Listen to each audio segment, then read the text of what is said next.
minggu depan dan selanjutnya, sekarang kan pertemuan ke-13 ya sekarang nih. 14, 15, dan 16. Sekarang 13 nih, 14, 15, 16. Itu nanti Anda menyajikan ya laporannya, melaporkan hasilnya. Nah, nanti dari laporan yang sudah disampaikan itu, nanti Anda diminta untuk membuat perbaikannya. Ya, jadi RPP-nya jadi dilaporkan pembelajarannya seperti apa, ya, kemudian nanti diperbaiki. Nah, ini bukan satu-satu. Jadi misalnya begini, contoh misalnya, kalau misalnya Sisilia minggu depan melaporkan, nah kemudian Rosi melaporkan, Bahar melaporkan, 3 orang melaporkan misalnya gitu, ya. Kemudian, nah 3 pembelajaran yang dilakukan oleh 3 orang itu, dari 3 orang guru yang diamati oleh 3 orang mahasiswa itu, nanti ada ditugaskan untuk memperbaiki RPP-nya, meningkatkan kualitas RPP-nya, meningkatkan kualitas pembelajarannya. Ya, jadi Anda mengamati, dari pengamatan itu kemudian dicoba dibuat perbaikannya seperti apa. Itu untuknya. Jadi RPP-nya yang Anda perbaiki. Nah, minggu depannya juga demikian. Misalnya kemudian Khaira melaporkan, Gina melaporkan, Aulia melaporkan, Lutfiah melaporkan misalkan. Nah, dari 4 itu kemudian semua akan membuat perbaikan untuk RPP yang dari guru yang sudah dilaporkan itu. Ya, jadi kita mencoba melakukan perbaikan untuk RPP yang ada. Itu yang tugas untuk minggu depan dan selanjutnya. Karena itu laporan harus segera disiapkan. Minggu depan akan kita bahas. Anda melaporkannya. Pertama Anda buat laporannya. Anda sajikan laporannya dengan PowerPoint. Kalau ada videonya dengan videonya.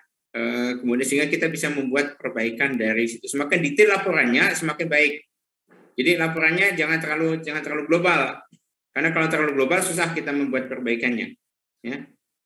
Itu untuk minggu depan dan selanjutnya. Ada pertanyaan? Yang belum observasi terutama ini. Untuk format laporannya, Pak? Laporannya seperti biasa saja membuat laporan. Tapi penekanannya pada pelaksanaan, ya, pada pelaksanaan pembelajarannya seperti apa. Deskripsi pelaksanaan pembelajarannya diusahakan serinci mungkin, ya, sehingga akan lebih mudah. Kalau misalkan guru mengajarkan, katakanlah ya, guru mengajarkan tentang lingkungan, itu susah. Tapi bagaimana itu dilakukan sehingga kita akan lebih mudah membuat perbaikannya.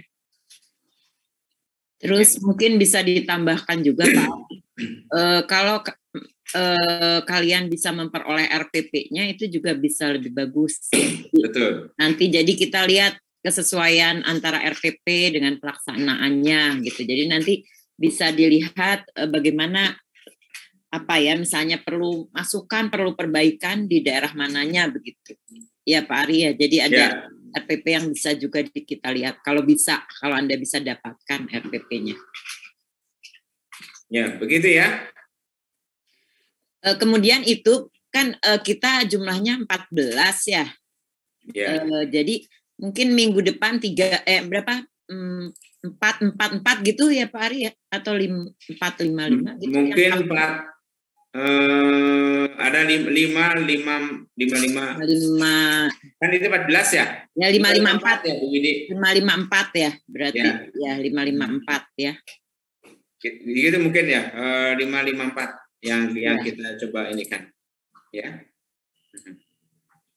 Ada yang mau ditanyakan lagi? Ada lagi yang mau ditanyakan terkait dengan apa namanya minggu depan, acara minggu depan? Tidak ada? Baik, nah kalau tidak ada, kita akan lanjutkan hari ini. Hari ini kita akan coba fokus untuk membahas RPP pembelajaran jarak jauh dan sekaitannya dengan micro teaching yang akan dilakukan hari Jumat.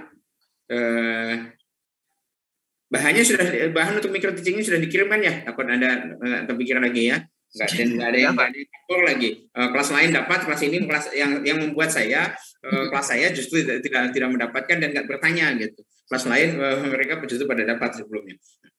Nah ini agak konyol gitu ya ininya. Nah gini, jadi Anda kan sudah dilatih sekarang dari 2 minggu yang lalu membuat pembelajaran jarak jauh, merancang pembelajaran jarak jauh. Nah, pembelajaran jarak jauh itu kan sudah kita sepakati bahwa itu bisa sinkronus, bisa asinkronus, menggunakan platform dan gitu ya, dan menggunakan platform pembelajaran atau tidak menggunakan platform pembelajaran dan macam-macam itu. Ini sudah saya uraikan juga di tulisan yang kemarin tentang pembelajaran jarak jauh itu.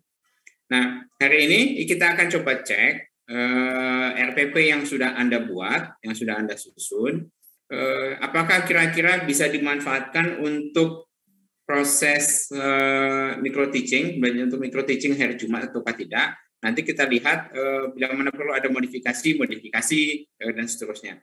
Intinya pembelajaran yang kita lakukan itu akan menjadi blended dalam pengertian ada sesi sinkronusnya dan ada sesi asinkronusnya.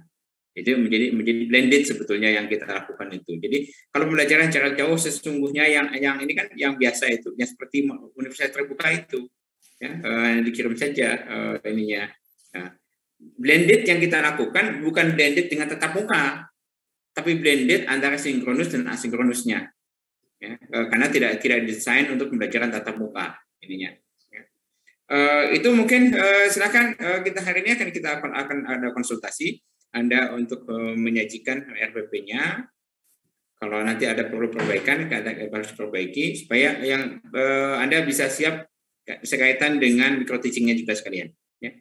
Oke, silakan ada yang mau siapa berkonsultasi duluan, silakan.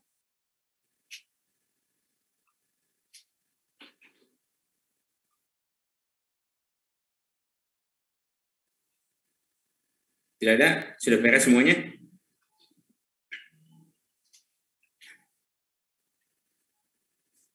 Atau belum selesai? Ini pertemuan ketiga mestinya kita bicara tentang pembelajaran jarak jauh itu. Ya. Ini pertemuan ketiga sudah. Atau tidak konsultasi juga tidak apa-apa, Pak Ari tinggal diperlihatkan saja hasilnya. Ya. Ya, itu ya.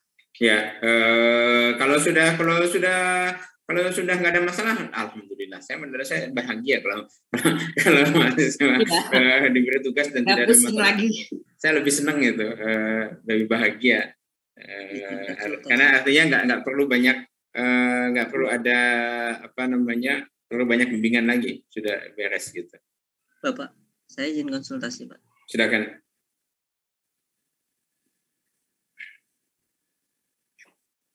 Izin share screen, Pak.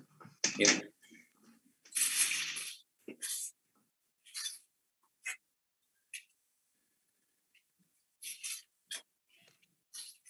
Sebelumnya ini untuk kerangkanya terlebih dahulu, Pak.